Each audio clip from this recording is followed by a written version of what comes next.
Hello dear aspirants, सभी को सादर नमस्कार। हम हिमाचल इतिहास को कवर करने जा रहे हैं। एक पुस्तक जो कि मैंने स्वयं तैयार की है, वो 3 पुस्तकों के माध्यम से मैंने मटेरियल तैयार किया है। उसमें से हम हिमाचल का सबसे पहले जिला कवर करने जा रहे हैं। उसका नाम है जिला बिलासपुर। निश्चित तौर पर आपको 3 या 4 पुस्तक पढ़ने की आवश्यकता नहीं पड़ेगी और जिस तरह से मैंने तैयार किया है वो इमेजिनेशन में आपको उसको कवर करना और समझना, याद रखना आसान रहेगा। सबसे पहले बिलासपुर के बारे में जानते हैं कि डॉक्टर हचिसन एंड वोगल की पुस्तक history of Punjab hill states के अनुसार वीरचंद ने 900 ईस्वी में कहलोर रियासत की स्थापना की। वीरचंद चंदेल बुंदेलखंड मध्य प्रदेश अर्थात चंदेरी के चंदेल राजपूत थे। वीरचंद के पिता हरिहर चंद के 5 पुत्र थे। वीरचंद जो कि आपके बिलासपुर की ओर आए, वीरचंद ने सतलुज पार कर सर्वप्रथम रुहंड ठाकुरों को हराकर वहां पर किला स्थापित किया, जो बाद में कोट कहलोर किला कहलाया। वीरचंद ने नैना गुज्जर के आग्रह पर नैना देवी मंदिर की स्थापना की और उसके नीचे अपनी राजधानी बनाई। पौराणिक कथाओं के अनुसार नैना देवी में सती माता के नैन गिरे थे। राजा वीरचंद ने 12 ठकुराइयों बागल, कुनिहार, बेजा, धामी, कयोंथल, कुठाड़, जुब्बल, बघाट, भज्जी, महलोग, मंगल, बलसन को अपने नियंत्रण में किया। उसके बाद कहालचंद वहां के राजा बने, जिनके बाद कहलोर रियासत कहा जाने लगा। कहालचंद के पुत्र अजय चंद हुए। अजय चंद ने हंडूर रियासत अर्थात नालागढ़ की स्थापना की। मेघचंद को उसके कठोर बर्ताव के कारण जनता ने राज्य छोड़ने के लिए मजबूर कर दिया।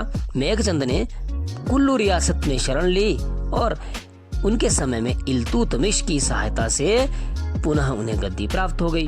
फिर अभिसंध चंद आए। अभिसंध चंद सिकंदर लोदी के समकालीन थे। उसने ततार खान को युद्ध में हराया था। ज्ञानचंद जो कि कहलोर या बिलासपुर के 1570 में राजा बने। ज्ञानचंद के शासनकाल में कहलोर रियासत मुगलों के अधीन आ गई थी। ज्ञानचंद अकबर के समकालीन राजा थे। ज्ञानचंद ने सरहिंद के मुगल वायसराय के प्रभाव में आकर इस्लाम धर्म अपना लिया था।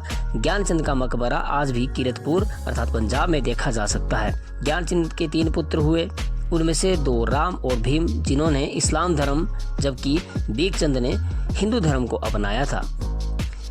बीकचंद हिंदू धर्म में रहे, इसलिए 1600 ईस्वी के आसपास ही कोट वहां के राजा बने और इन्होंने जो है राजधानी जो कि कोट कहलोर थी अर्थात नैना देवी के पास थी, वहां से राजधानी बदलकर इन्होंने सुनहानी कर ली थी। सुनहानी। उसके बाद कल्याणचंद वहां के राजा बने। कल्याणचंद ने हंडूर रियासत की सीमा पर एक किले का निर्माण करवाया, जिसकी वजह से हंडूर रियासत अर्थात नालागढ़ के राजा के साथ इनका युद्ध छिड़ गया। उसमें हंडूर के राजा की मृत्यु हो गई थी। बिलासपुर के इतिहास में दीपचंद को पढ़ना शायद सबसे महत्वपूर्ण रहता है। 1650 से 1667 तक इनका कार्यकाल था और वहां के तब तक ये राजा थे। दीपचंद ने 1654 ईस्वी में अपनी राजधानी सुनहानी से बदलकर ब्यास गुफा के पास ब्यासपुर में स्थानांतरित की।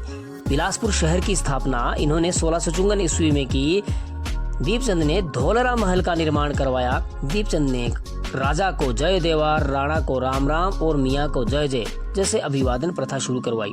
राजा जी दीपचंद को नादौन में 1667 ईस्वी में कांगड़ा के राजा ने विष देकर मरवा दिया था। उसके बाद भीमचंद वहां के राजा बने।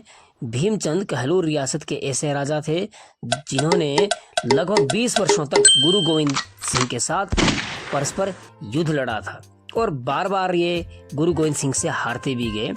इन्होंने सबसे पहले तो जो है 1667 में गुरु गोविंद और भीमचंद ने इकट्ठे होकर मुगलों को नादौन में हराया था। मुगलों की सेना को इन्होंने पराजित किया था। उसके बाद इनके आपस में युद्ध होते गए। 1682 में युद्ध हुआ, 1685 में युद्ध हुआ, 1686 में, 1700 में इनका युद्ध आपस में होते गए। 1686 का युद्ध है काफी फेमस था, प्रसिद्ध था, जो कि भगाणी पांवटा साहिब राजपुरा रोड पर लगता है। वहां पर भगाणी में इनका युद्ध हुआ था। उसमें भी भीमचंद के राजा हार गए थे।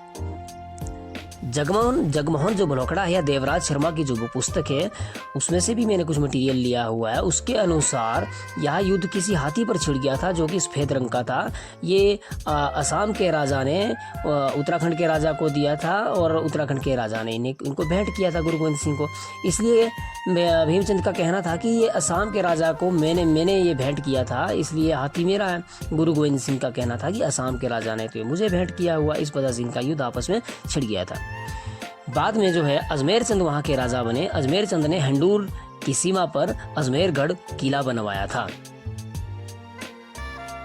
महान चंद जो कि 1778 से 1824 तक बिलासपुर के राजा थे और सबसे लंबी अवधि तक 46 वर्षों तक ये वहाँ के शासक रहे। बिलासपुर के राजा महान चंद के नाबालिग होने के समय रामू वजीर ने प्रशासन पर नियंत्रण रखा। रामू वजीर की मृत्यु 1783 में हुई। उसके बाद तो जो है 12 ठकुराइयों ने भी स्वतंत्रता प्राप्त कर ली। संसार चंद ने भी मौका देखते ही 1795 में बिलासपुर पर आक्रमण किया, जिसमें जो है सिरमौर के राजा ने बिलासपुर के राजा की सहायता की और सिरमौर के राजा धर्म प्रकाश जिनकी की उस समय मृत्यु हो जाती है। संसार चंद ने बिलासपुर के झंझियार धार पर छातीपुर किले का निर्माण करवाया था। बिलासपुर के राजा महान चंद ने 1803 में गोरखों से सहयोग मांगा, सहायता मांगी कि अब जो है इसको संसार चंद को यहाँ से भगा दीजिए, क्योंकि सिरमौर के राजा भी यहाँ आए थे, उनकी भी मृत्यु हो गई। अब दया करके दया भावना से गोरखों ने जो है संसार चंद को यहाँ से भगा दिया, जिसके बाद 1805 में गोरखों ने संसार चंद को पराजित किया। और फिर क्या होता है कि 1803 से 1814 ईस्वी तक गोरखों के अधीन ही बिलासपुर रियासत चली गई।